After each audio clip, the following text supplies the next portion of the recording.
I'm happy to answer questions. Yes? A few years ago, an FBI agent came to our church and spoke about this topic, how to recognize trafficking, and he gave some really interesting things. But are you working with the FBI? So we work with the FBI and for backpage.com. We work with any of our law enforcement partners. So we work with, local, state, other state agencies, and then we work with federal. So anybody that wants to work with us, we're willing to do it. I mean, hey, we work with California.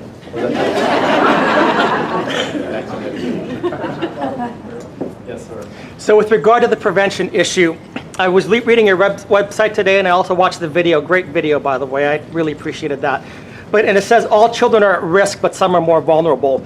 And as I read through the vulnerabilities, what I found is that all of those vulnerabilities are children that come from broken families. I've talked with every single person here, and they said that those are people that are actually more vulnerable to being trafficked if they come from broken families. So I guess what I want to know is, as the state of Texas, what are we doing to help strengthen families to reduce that vulnerability? And what is your office, or what can your office do in that regard? So one of the frustrations that I have about my office is the legislature only gives me lawyers.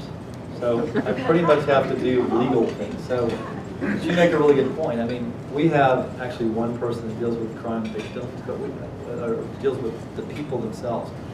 But I agree, there needs to be more resources. What I love about what Tanya's doing is that we need help. I mean, this is going to have to be not just state, federal. This is also going to be organizations like hers, because we can't do it alone. It really is going to be a team effort. I truly believe, I'm not just doing this because I want to, put a few people in jail or tell a few stories. I really want to get rid of human trafficking in Texas. I believe it can happen if enough people know about how bad it is. It was actually happening just like happened in this country with the slavery. I believe that we can stop this from happening in Texas and hopefully the rest of the United States. So yes, we need more resources because right now we don't have a lot of resources going into that. Yes. What are some of the warning signs? So there was a list. Tell them some of the warning signs. You've got it right in front of you. Actually, I do, yes. It was, you met some of the things, runaway children, especially children from foster care, immigrants, impoverished people that are experiencing poverty, hunger, drug addicts or alcoholics, people with juvenile or criminal histories. And a lot of these things also are correlated with broken families, by the way, which is why I was very interested in them. You had a number of other things in here too, but it is on the Attorney General's website. So you can see those right there. But again, from my perspective, I said... We listed some that's like changes in behavior. Oh, I'm sorry, those parts. Okay, yes, if they become truant, if they are homeless, if they are having mental, physical, or some other type of disabilities, addictions, they're turned out or they're runaways. These are the people that are more accessible to the human traffickers. And the human traffickers know how to exploit. They know what signs to look for, and they exploit those signs. Yeah, because they're looking for the same warning signs that we are. They're looking to exploit them, we're looking to help them. It's the same way the Marines get your son. It's the same way the Marines get your son. Okay. Yes. Yeah, with the recent revelation in the last couple of years, the problem with Planned Parenthood and the human trafficking issue, is there any oversight to make sure that these people trafficking young women into this country are not taking them to Planned Parenthood to get abortions anonymously? Do we have any? Is there any way the state of Texas can oversee some of that? Well, I did just win a lawsuit taking away their money, so that's part of it.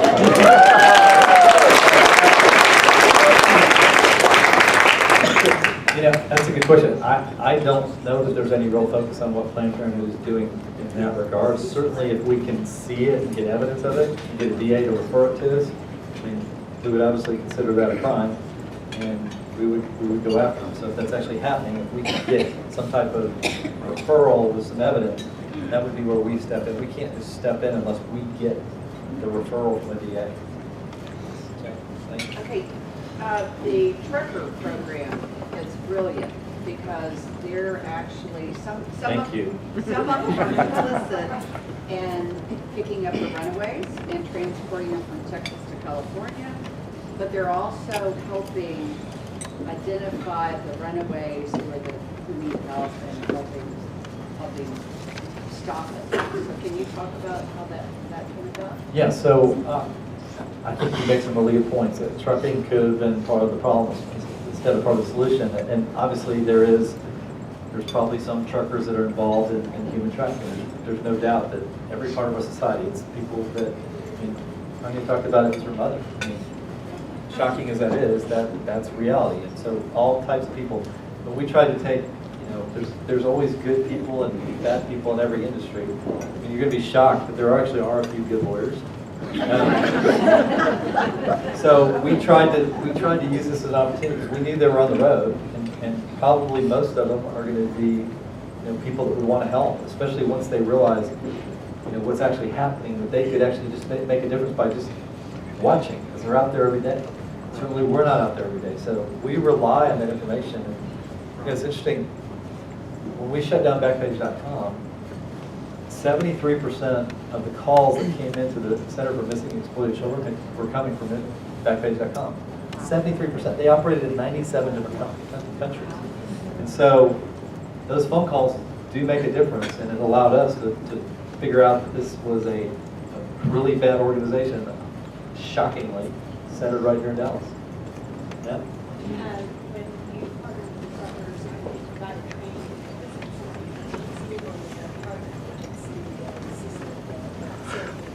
So we do both. We do our own training. We go out and train. What's the question? The question was, were we doing all the training, or do we also work with other groups? We do both. I'm not under the illusion that I'll ever have enough resources to completely stop human trafficking. So we are making a huge effort to include as many groups as want to be a part of this and help us.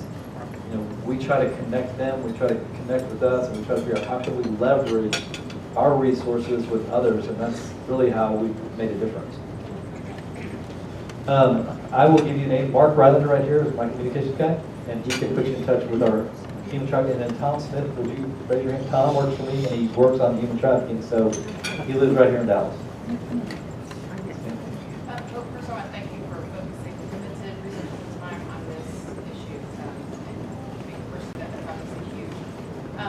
Obviously, this is not a great. I would love to be the last. Yeah, well, for Texas to be number 2 in the nation is horrible. Are there any systemic issues that you see that contributed to us being in that rank that we can fix? So are there weaknesses in the statute? Are there, can we train prosecutors better? Do we need to put more money to CPS so that kids aren't at risk? Do we see systemically these I think education is like the biggest thing, because I think the more people that know about this, I mean, who likes human trafficking when they know about it, right? I mean, most decent people are going to hate it. And so if they're educated, it really leverages our ability to know about it. Because we can't know about it unless somebody tells us. We don't have enough, 11 people are not going to know about human trafficking. And so I think education is number one, and that's why we do the video. That's why I send people out. That's why I send lawyers out to talk. You think they're just being court. No, they're out talking about it because, again, we would rather stop it before it happens. But also, I mean, I'm asking the legislature for resources to hire more people. So we have plenty to do. There's more we can do. If they want to deal with this seriously, they need to actually fund some of it with legislature with the budget. So I'm hoping this will help us in that. We just need to do a better job of working together and leveraging groups like what Tom's doing, and working together, because the reality is we can do so much more together than we can as separate organizations. We have a common cause. We want to stop this. Way in the back.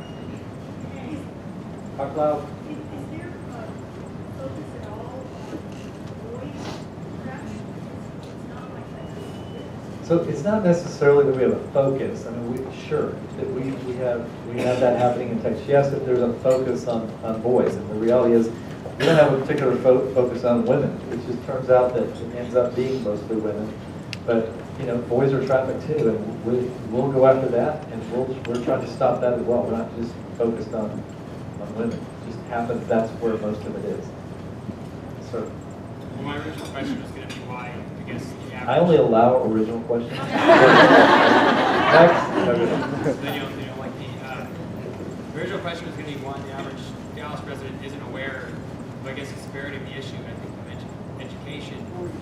So I think you kind of mentioned education a little bit, but I guess my question is there a concerted effort I guess specifically to get that education out there? Because I guess I certainly wasn't really aware of how severe it was here, and I don't think many people I know are. So look, I don't know the answer. All I can tell you is what we're trying to do. Like, for instance, I'm part of working for my agency, got 4,200 people in it. They all have to watch the video. I want everybody in state government to watch that video, but I can't get every agency to make their employees watch it. I mean, they just don't value that hour apparently. I understand that because you get asked to do all kinds of things, but I would love it. There would be over 300,000 employees in the state of Texas that could view it. So I would love it if just our state agencies would all view it. But so that's what we have on our website. We want anybody to grab it that we can. And there's certainly organizations, there are lots of organizations that are out there talking about this. But, the media a lot of times doesn't cover this. It's not something they cover.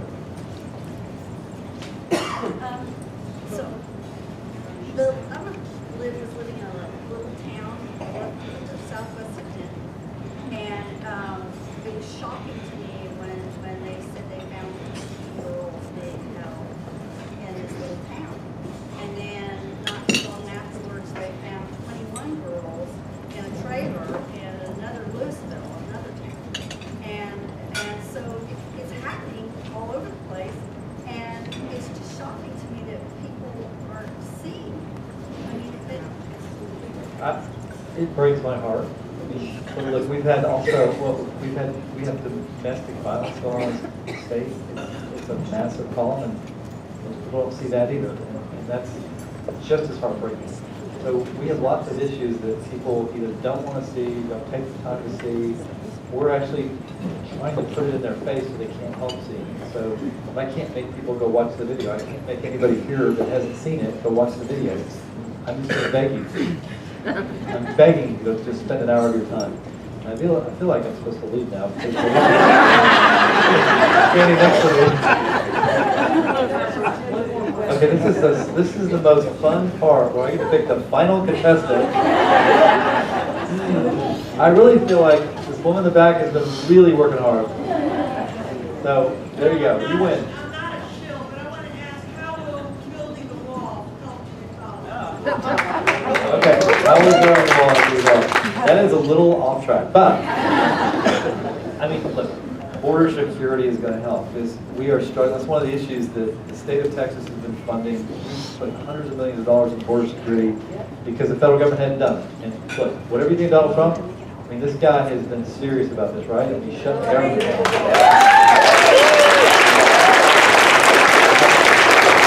That's my opinion. I will tell you, if we get that built and we use technology, we use every resource available that we have, it will make a difference in human trafficking.